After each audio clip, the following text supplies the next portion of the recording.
Nazca Lions దక్షిణ అమెరికాలోని Peru దేశంలో ఒక బీభత్సమైన ఎడారి ఉంది. దాని పేరు నాజ్కా ఎడారి. ఈ ఎడారిలో కొన్ని వింతగానూ ఆశ్చర్యంగానూ కనిపించే భారీ గీతలు ఉన్నాయి. ఇవి నాజ్కా లయన్స్. ఈ గీతలు సాధారణంగా రోడ్ల లాంటి వంపులు కావు. ఇవి పక్షులు, జంతువులు, మొక్కలు, జీవరాశులు మరియు గీత ఆకారాలను కలిగి ఉంటాయి. కొన్ని రూపాలు మనిషి, కోతి, పక్షి, సాలెపురుగు లాంటి వాటి రూపాల్లో ఉంటాయి.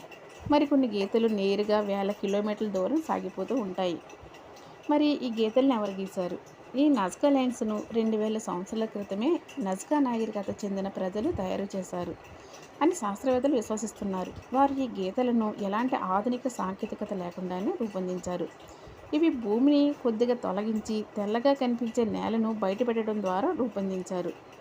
ఈ నజ్కా లైన్స్ గురించి ఇప్పటికీ మిస్టరీ నిండిన ప్రశ్నలు అలాగే ఉన్నాయి.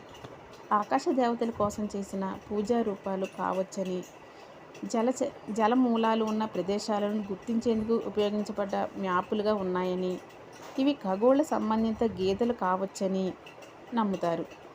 నజ్కా లైన్స్ను పూర్తిగా గమనించాలంటే ఆకాశం నుండి చూడాలి.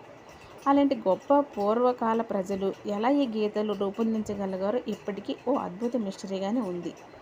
యునెస్కో కూడా ఈ నజ్కా లైన్స్ను ప్రపంచ వారసత్వ సంపదగా గుర్తించింది. ఇవి పూర్వకాలపు మేధావుల తెలివి, కళా నైపుణ్యానికి నిదర్శనంగా నిలుస్తున్నాయి.